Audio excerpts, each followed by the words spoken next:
નર્મદા જિલ્લામાં પંચકોશી ઉત્તર વાહિની માં નર્મદાની પરિક્રમા એ ચૈત્ર માસના પવિત્ર દિવસોમાં આ પરિક્રમા ભાવિ ભક્તો લાખોની સંખ્યામાં અહીંયા ગાડી આવે છે। ત્યારે આજે સાધુ સંતો હોય, દરેક સમાજના લોકો અને નાના નાના ભૂલકાઓ માટે રજિસ્ટ્રેશન ફરજિયાત કરી દીધું છે। હવે આ જે રજિસ્ટ્રેશન છે એ સાધુ સંતો હોય કે દરેક સમાજના અહીંયા સ્થાનિક લોકો હોય, એ લોકો પાસે કોઈ સ્માર્ટફોન કે એન્ડ્રોઈડ ફોન હોતા નથી, એટલે રજિસ્ટ્રેશન માટે ખૂબ જ તકલીફ પડે છે।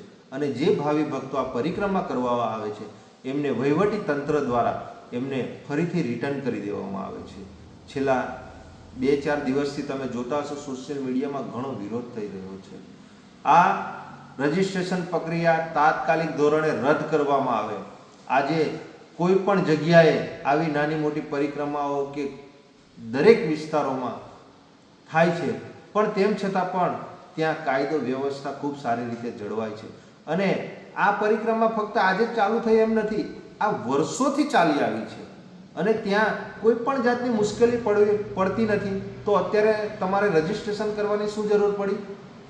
આ રજિસ્ટ્રેશનના નામે આજે કેટલા લોકો હેરાન થઈ રહ્યા છે, કેટલા પરેશાન થઈ રહ્યા છે, તે આ વહીવટી તંત્રને દેખાતું નથી।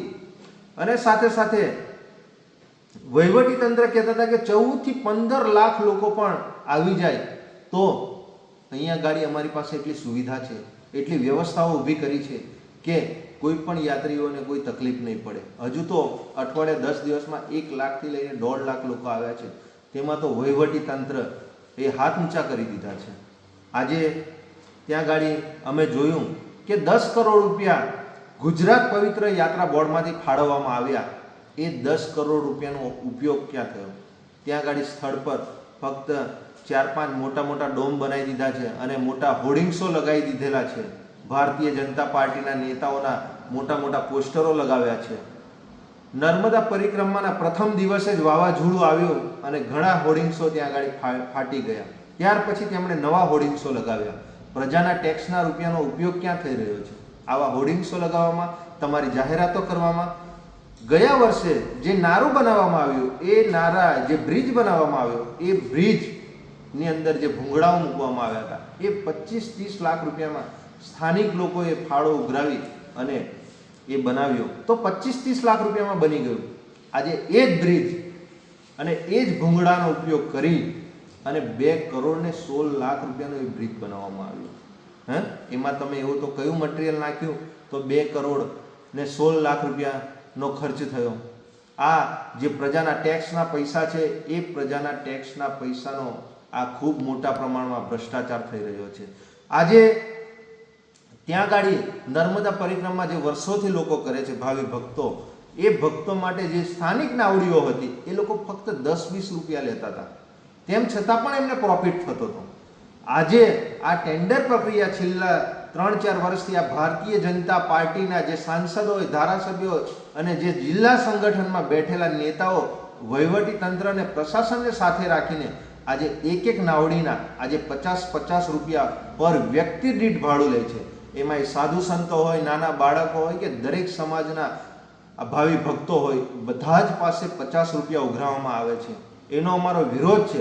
એ નાવડીઓમાં કોઈ પણ જાતની સુવિધાઓ નથી અને તેમ છતાં તમે આ ટેન્ડર પ્રક્રિયા લાવીને આજે કરોડો રૂપિયાનું આ સેવાના નામે, માં નર્મદાની પરિક્રમાના નામે તમે કરોડો રૂપિયા કમાવાના ધંધા ઊભા કર્યા છે।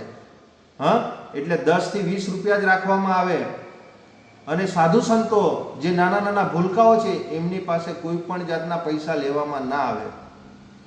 આજે ત્યાં ગાડી કોઈ નાની ગાડી કે કોઈ મોટું વાહન ત્યાં ગાડી પાર્કિંગ કરવામાં આવે છે તો એમની પાસે પણ આડેધડ લૂંટ કરવામાં આવે છે। 150, 200, 500 રૂપિયા લેવામાં આવે છે।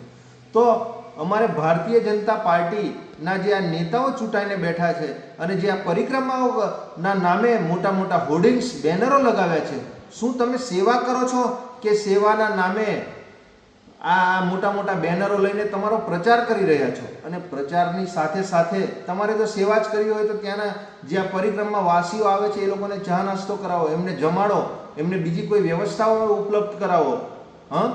નહીં કે તમે આ 50-50 રૂપિયા પર વ્યક્તિ દીઠ તમે આ લૂંટવાનો પ્રયાસ કરો છો।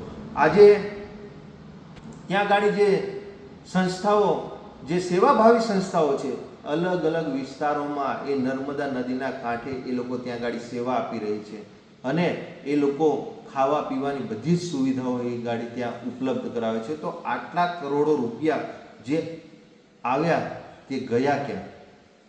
એની પણ આવનારા દિવસોમાં તપાસ કરવામાં આવે અને સાથે સાથે જે સેવાભાવી સંસ્થાઓ છે એ સંસ્થાઓ ત્યાં સેવા આપે છે તો તેમને પાણી ત્યાં લઈ જવું હોય, ત્યાં ગાડી એમને ભોજનની કે ચા નાસ્તાની જે ત્યાં વ્યવસ્થાઓ કરે છે તો તેવા લોકોને અવર જવર માટે પણ ગાડીઓની વ્યવસ્થિત એમને જવા માટેની એમને સુવિધાઓ ઉપલબ્ધ કરાવો.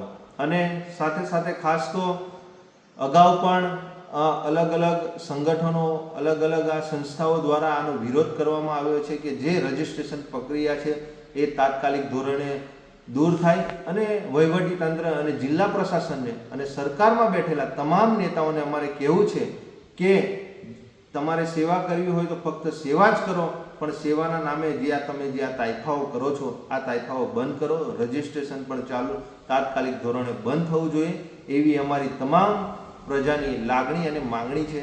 જો આવું નહીં થાય તો આવનારા દિવસોમાં અમારે ગાંધી ચિંધ્યા માગે આ વહીવટીતંત્ર, પ્રશાસનનો અને સરકારમાં બેઠેલા નેતાઓનો અમારે વિરોધ કરવો પડશે. નિરંજનભાઈ વસાવા, નર્મદા જિલ્લા પ્રમુખ.